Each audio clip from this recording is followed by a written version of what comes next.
everybody, and welcome to Wine Library TV. Hello, everybody, and welcome to the. What? I don't even remember. Hello, everybody, and welcome to Wine Library TV. Yep, ready? Yep. Hello, everybody, and welcome to Wine Library TV. I am your host, Gary Vaynerchuk, and this is episode 1003, D-Rock? 3 of The Thunder Show, aka the internet's most passionate wine program. And isn't this fantastic? And you gotta beep that, D-Rock, because I don't curse on The Thunder Show. A lot of things have changed through that half decade of doing this show every day, 5 days a week. I mean, 5 years, and we got 1,000 shows in it, and I only did it Monday through Friday, so I was consistent. I miss so many of you, all the Vaniacs out there, and welcome to all the new people. I'm sure the team. It is not Eric Kastner. It is not Chris Mott. To clear that up, that was not my mother, Ma. I was saying Mott. It is D-Rock in the building, who, if you watched my transition after Wine Library TV in business and entrepreneurial land, has been by my side for a long time, and we are excited to do episode 1003. If you look back at episode 1001 or 1002, I ended at episode 1000. I talked about doing these occasionally, and like Barbara Walters specials, and I'll do them 4 times a year. Well, I think it's the first episode I'm doing in 4 years, so a lot's been going on. The Jets continue to struggle. We are 0-10 in this season, so I know that, you know, it was really funny. The episodes of Wine Library TV were during some good years of Jets football. It's been rough. We have not made the playoffs now for 10 straight years, so maybe I should start doing Wine Library TV again, because 06 to 11 was like a great run of Jets football. Maybe that's actually the missing part. Maybe Wine Library TV is the key to Jets good football. Anyway, everyone's good. Thank you so much to all of you that have signed up for Wine Text. That's the big innovation back at the shop. VaynerMedia and all this other stuff has happened. There's plenty to catch up on, but I don't want to take up this time. What I want to do is do this holiday episode. If nothing else, I can do this once a year to talk about holiday wine, what's going on in the wine world. So many of you know I started a brand called Empathy Wines. We sold it to Constellation. That's been exciting. And since I've last left you, I've been more and more into wine. I drink more wine. When I was doing Wine Library TV, I never had wine at dinner. It was so much my profession. I never drank wine at dinner. I now drink wine all the time at dinner. And I've been more into the wine world as a consumer. And a lot of things have changed. For example, why we chose wine number 1, and I'm excited to taste it, is, as many of you may remember, and this is the Pfeiffer Pavitt Date Night Sauvignon Blanc 2018 Napa Valley. $20 to $30 depending on where you buy it from. 91 points, Wine Spectator. Talk about a fun wine to start with. During my great and fun and amazing 5-year run on Wine Library TV, I'm sorry, the Jets bucket is around. Today we have like a coffee grinder spittoon, but we will find the Jets bucket if we get this going. Talk about something that has changed, in my opinion, and the markets. I, along with the American consumer during 2006 to 2011, my golden year of Wine Library TV, were not about that Napa Valley or California Sauvignon Blanc. As a matter of fact, I think I famously, at least to myself, said that it was that all the Sauvignon Blanc in California should be ripped up and replanted a different grape. That's how down I was. That's how high I was on Sancerre and New Zealand Sauvignon Blanc. And that's just how I felt. Over the last 18 months, I've been stunned by my overall appreciation for California Sauvignon Blanc. I think the style has evolved, more balanced, less sugary, less goopy. The wine world itself has gone and followed a lot of food and health trends. If you look at kind of like clean eating, kind of vegan life, like just really not, you know, just actually being thoughtful about what you're putting in your body. You look at the natural wine craze, you look at the alcohol levels in wine coming down in California, more balance, and it's been really interesting and fun to watch. And you know, it's funny, I'm curious how I'm gonna review this wine. I hope I don't pan it. And I'm happy to, as you know. For everybody who's watching, I'm excited for one of these wines to get some heat. Or we could go 4 for 4, we could go for 4, you never really know. But I wanna say before I get into the wine, in case I don't like this one, California Sauvignon Blanc has made a tremendous comeback in overall consumption, and has been something I've been lately fond of. And this is a tremendous, consistent producer, so let's give it a sniffy sniff. On the nose, I get a little bit of like oyster shell, you know, very fresh, very, you know, sea, ocean life. I get a hint of melon, call it cantaloupe on the nose. Little hint of lemon and lime coming through. So, you know, the classic oysters and cantaloupe with a little Sprite poured on top of it. Nice nose. Let's give it a whirl.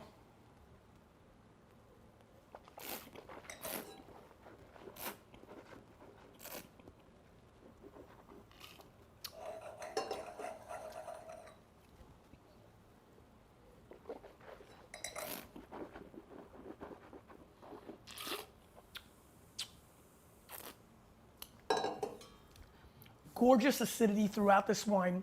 A banana peel meets Granny Smith apple, mid palate. Huge acid on the finish.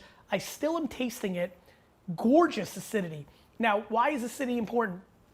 When I taste this wine, I know I can use it to cut through a lot of seafoods, scallops, oysters, clams. You get into that seafood life. Even, I'm thinking lobster tail in butter. But this wine has the acidity cut through and match that wine, not be overpowered by the food, but the wine itself is balanced and won't overpower the wine. No alcohol in the flavor, beautiful apple. I really get the Granny Smith apple on this. Beautiful finish. If you just like a nice fresh salad, I think this wine would pair extremely well. At 20 to 30 bucks, a really strong value. Doesn't have the minerality of a great Sancerre that I'm a fan of in that $30, $40 range. But this stands up and this continues the momentum that I told you. Spectator gave it 91 points. To me, this is a 90 pointer as well. I'll give it 90 plus. Being a little tough against the Spectator right now. But this is a beautiful Sauvignon Blanc. And if you can find it under 20, this can get into case wine life during the summer. This is really nice. If you're watching, I don't know if we're putting this out or what are we doing? When are we putting it out? We should do it before Thursday, no? Yeah, I mean, if we put this out on Monday or Tuesday of next week and you can pick up this wine for Thanksgiving if they have it in your local store, this is a perfect stuffing. This is a perfect aperitif when you have people over. Not a whole lot of people over during COVID, but this is a tremendous pool time wine. Like this is summer in a bottle. Beautiful wine. Nice complexity, great start. I'm glad. I feel like one of those episodes, D-Rock on one of my comeback episodes, 101 or 102, all the wines didn't do well or something. I felt like a real Debbie Downer. Like that, you know, remember her face? But, you know, like real Debbie Downer. But let's get into this wine. I've been hearing huge hype about this. Marne, Campbell Ranch Pinot Noir, 92 points wine Spectator, 50 bucks, Sonoma Coast Pinot. I think I had this, you know, it's funny that they put this in the box. I thought I did this for a monthly wine club. If you haven't signed up for my Wine of the Month club, go to WineLibrary.com. I thought, I mean, be hearing so much about Marne in general. There's a dark horse chance I've had this wine already. Let's see if I'm consistent. So everybody's part of the wine club, dig up the videos. I don't recall. This just, Pinot Noir, if you remember, this is why I have the Pinot and the Barolo. In the heyday of my 2006, 2011 Wine Library TV, Pinot was exploding, Burgundy was exploding, and I was talking about Barolo being the next thing to explode. Well, sure enough, you know, I like a good Monday morning quarterback. Here we are 9, 10 years later, and we nailed that. Barolo exploded in value. We were so on it. I hope a lot of you followed me back then and loaded up on Barolo. Barolos you could buy for 40, 60 bucks back then, are now 300, 400 a bottle. It changed, and so I thought it'd be fun to have here and some super culty California wine that I know for the holidays, buy for your boss, buy for yourself, kind of buy for Christmas and all the other holiday dinners. So we have a big Insignia to wrap us up, but the Barolo is here for that reason, and we have a Pinot for that reason. These are the two bookend wines since I've been missing you. This was the exploding wine that emerged, Pinot sideways, I don't drink Merlot, all that, and Barolo has become the fancy of the wine world in the last 5 to 10 years. So excited about this. Marne, single vineyard, Campbell Ranch, beautiful nose, little bacon fat, huge strawberries, just gorgeous strawberry fields forever.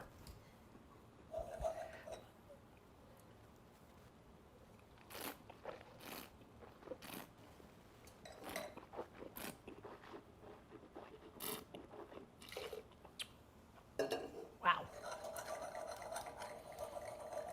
Wow.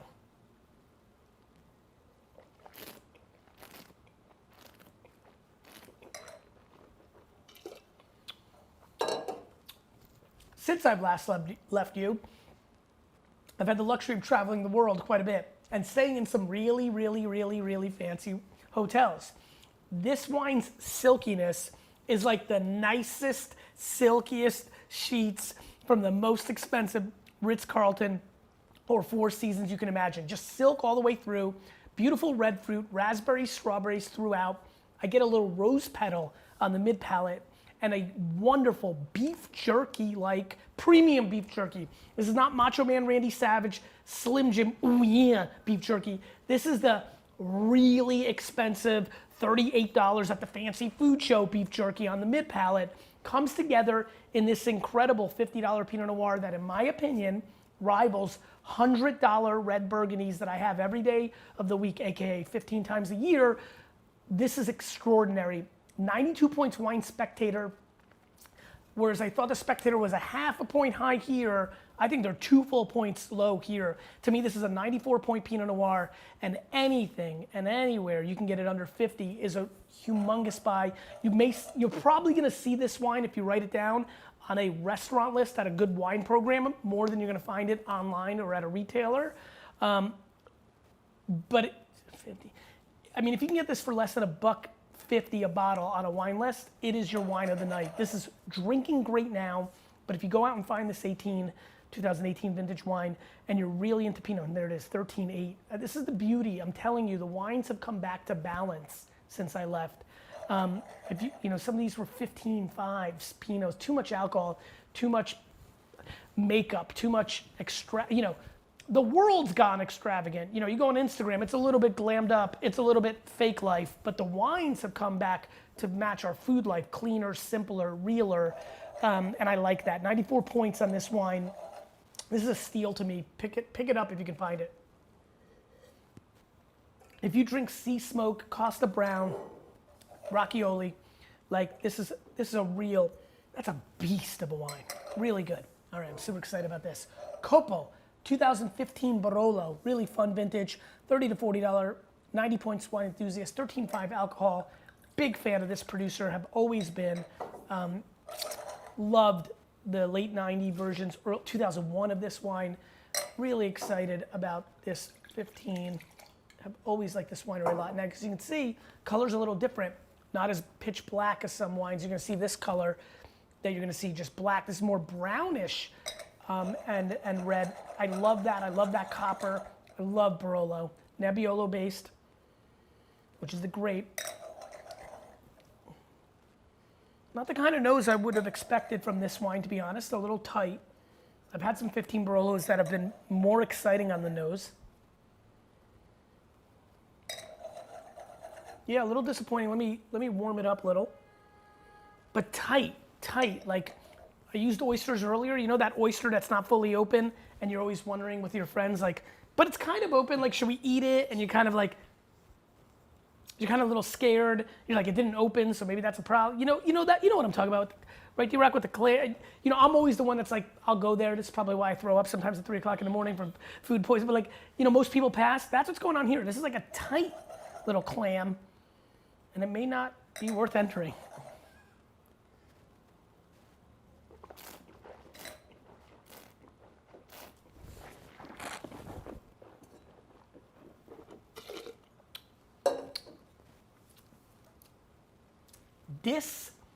Disappointment alert. Disappointment alert. A winery that I've loved for years. A vintage I love. A wine I just hyped up for a minute before we got here. This wine is wildly underwhelming. Has completely missed my expectations. This is like somebody you hired for your business that you think is going to come in and change the course of your company, and you realize by week 2 you need to fire their sorry ass. This is a sorry ass wine. 90 points wine enthusiast is completely overrated. Even at the inexpensive $30 to $35 that this Barolo can be, this is not exciting.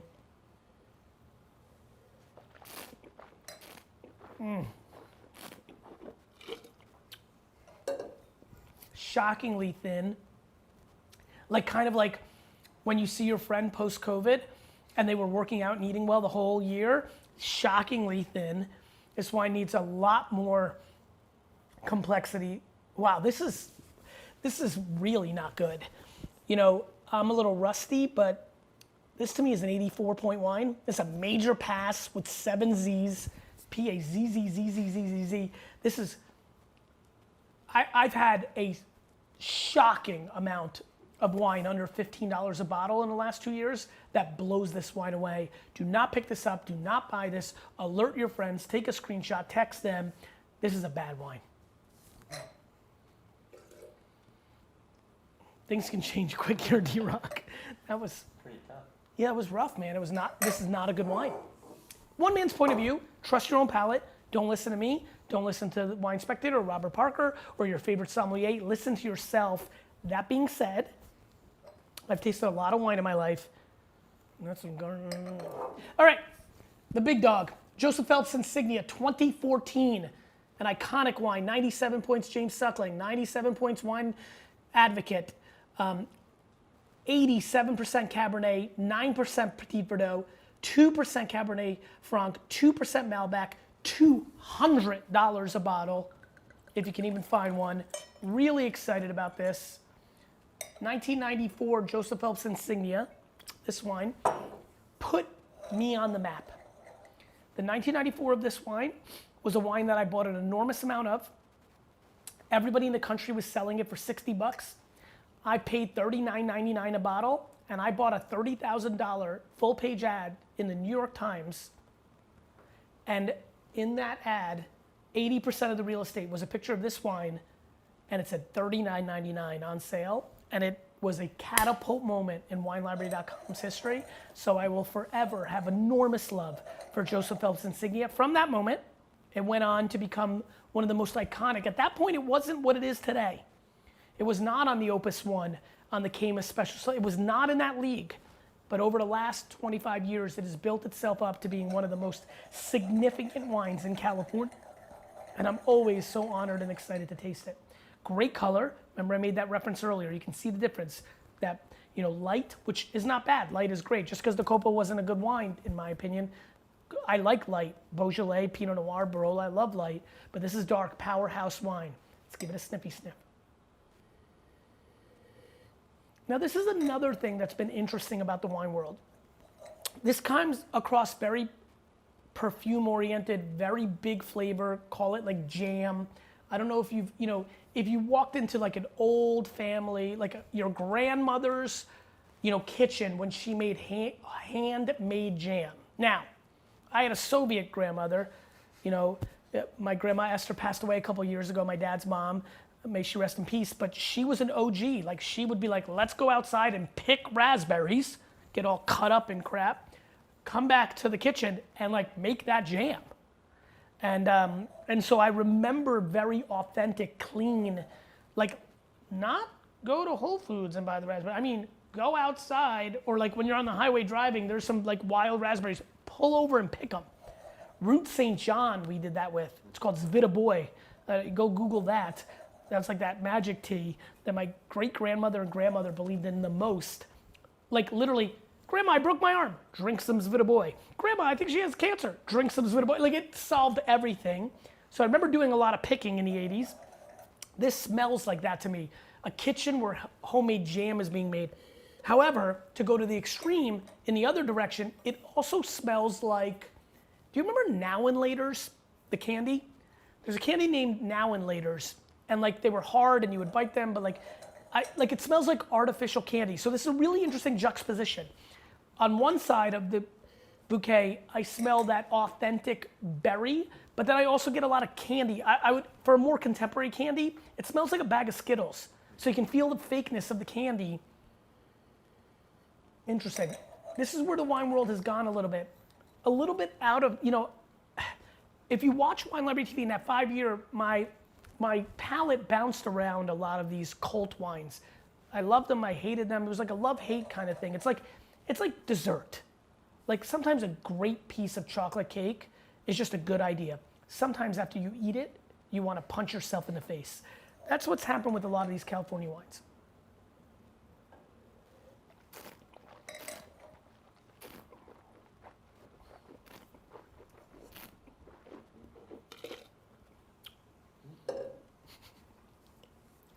Don't lead the witness, D-Rock.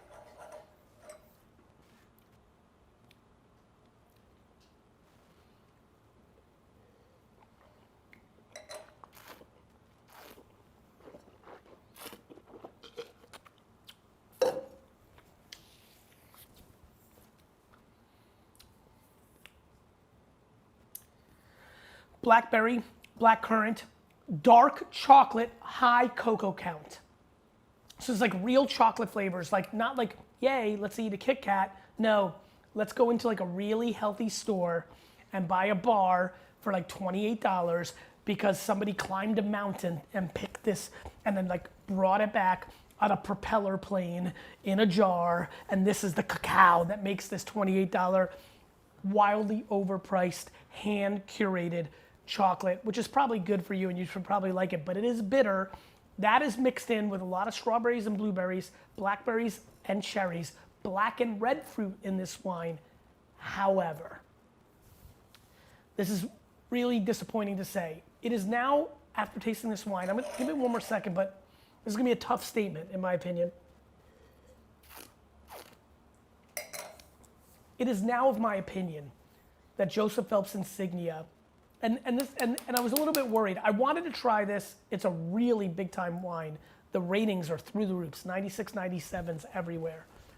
I have had 2 or 3 Insignias since I last left you in the last decade where it really struck me like this wine should really still be $39.99, not $200 a bottle. I'm in my zone right now. Now that was like, I was out and like, I'm in client life now with VaynerMedia, so the client's like, oh, Insignia. I'm like, all right, let's order a bottle of Insignia. So I was very like in business mode, not really analyzing and rating a wine. As I sit here and analyze and rate this wine, and it's funny, this is like riding a bike. I'm really taken aback by this. I believe that Insignia has jumped the shark. Like, I feel like I'm in the Fonz right now, wearing a leather coat on a ramp. But I also feel like I'm your friend that tells you that Santa Claus doesn't exist in 2nd grade. This is a wine that this is crazy that they want $200 for this. When I think about the sheer number of California Cabernets and red blends and wines even from places like Argentina,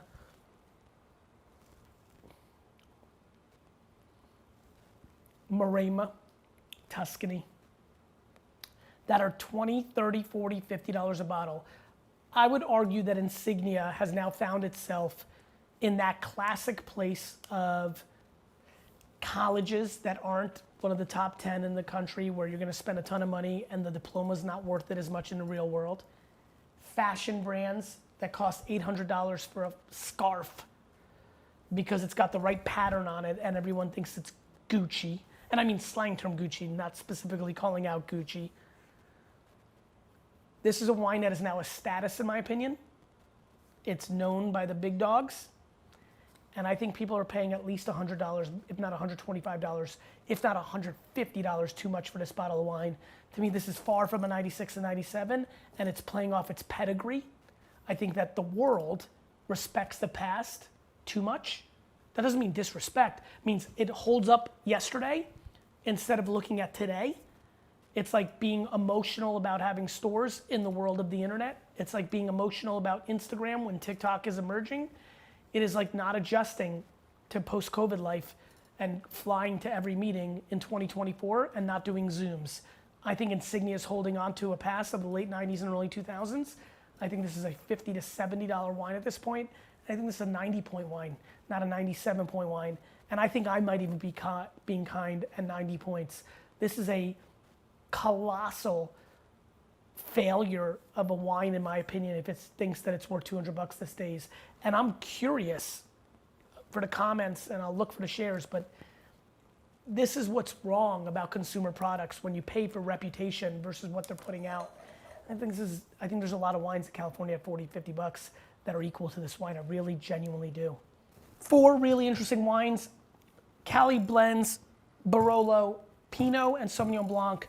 Remember the themes of Wine Library TV before I leave you. Try new things. Trust your own palate. You may disagree with all 4 of my reviews here. Try new things, try new things, try new things. That is how you become great at wine, because you get happiness through it. I wish you all so much health during this holiday season. And remember, I have a question of the day, and so here's my question. Since I last saw you, what has become your favorite wine? Whether it's an exact winery or a type of wine, please leave that in the comments of social media, something that barely existed when we started Wine Library TV. And remember, you, with a little bit of me, we're changing the wine world, whether they like it or